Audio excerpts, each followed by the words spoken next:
Assalamualaikum warahmatullahi wabarakatuh. Perkenalkan, nama saya Lutfi Hakim dari 7G. Saya akan menjelaskan tentang Kerajaan Majapahit. Raden Wijaya merupakan pendiri dari Kerajaan Majapahit. Raden Wijaya terkenal menjadi raja yang tegas dan bijaksana. Raden Wijaya wafat pada tahun 1309 dan dilanjutkan tahtanya oleh Jayanegara. Pada pemerintahan Jayanegara, Majapahit banyak diterpa kesulitan dalam negeri. Pemberontakan terjadi karena ketidakpuasan politik. Jayanegara wafat pada tahun 1328. Ia tidak mempunyai keturunan.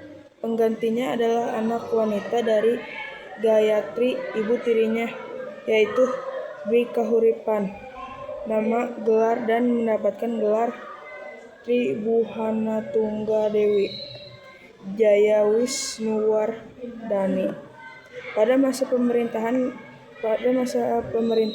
raja wanita ini timbul kembali pemberontakan. Namun pemberontakan tersebut berhasil diredam oleh Gajah Mada yang diangkat menjadi Mahapatih. Gajah Mada menunjukkan pengabdinya dengan mengucap Sumpah Palapa untuk mempersatukan Nusantara di bawah pimpinan Majapahit. Pada tahun 1350, Tribhuhanatunggadewi turun tahta dan digantikan oleh anaknya, yaitu Hayam Wuruk yang lahir pada tahun 1334. Hayam Wuruk bersama Gajah Mada membangun Majapahit menjadi kerajaan yang dapat mempersatukan wilayah Nusantara dan memakmurkan rakyatnya. Kekuasaan Majapahit cepat menyebar dan berhasil menguasai daerah taklukan seluas negara Indonesia sekarang ditambah wilayah Semenanjung Malaya. Selain menaklukkan, beliau juga mempererat persahabatan dengan raja-raja tetangga Majapahit. Pada pemerintahan Hayam Wuruk, kemakmuran dan keamanan terwujud dengan baik. Gajah Mada wafat pada 1364 dan menimbulkan kesulitan siapa yang dapat menggantikannya. Pada tahun 1389, Hayam Wuruk wafat dan digantikan oleh menantunya Wikramawardhana. Pernikahan antara Hayam Wuruk dan salah satu selirnya mendapatkan anak laki-laki yang bernama Bre Wirabumi diamanahkan untuk menjadi pimpinan wilayah Majapahit di daerah timur Pulau Jawa. Majapahit dikisahkan terpecah menjadi dua antara kekuasaan Wikramawardhana dan Bre Wirabumi. Pada peristiwa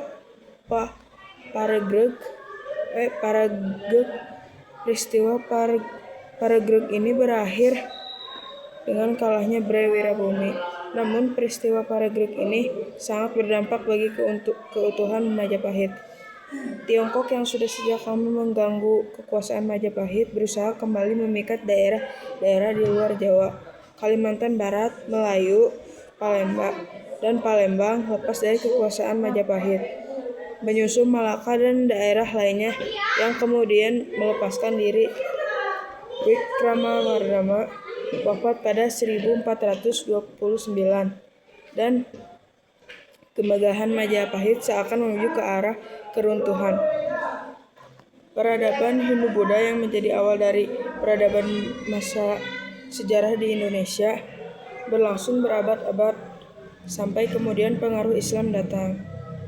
Peradaban Hindu-Buddha membawa dampak positif bagi bangsa Indonesia. Peradaban Hindu-Buddha meninggalkan banyak jejak yang masih dapat dikaji dan dinikmati oleh kalian. Masa Hindu-Buddha banyak meninggalkan peninggalan yang cukup banyak. Beberapa di antara peninggalan tersebut adalah candi seni pahat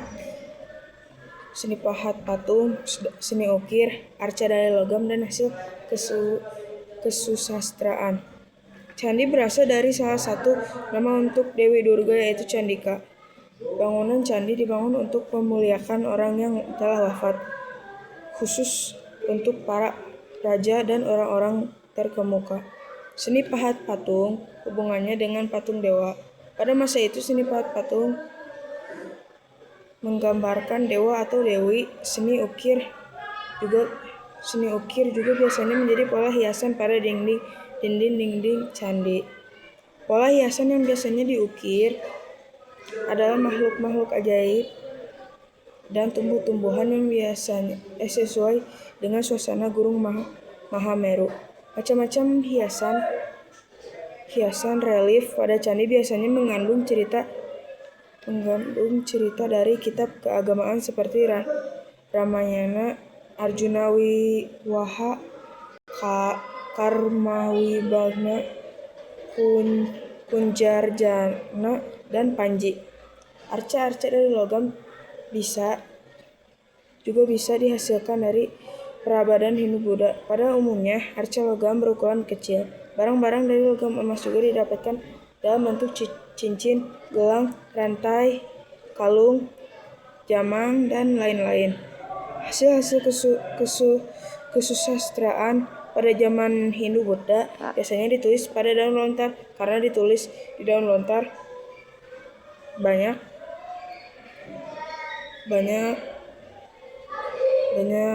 kesusastraan yang hilang dan mudah rusak.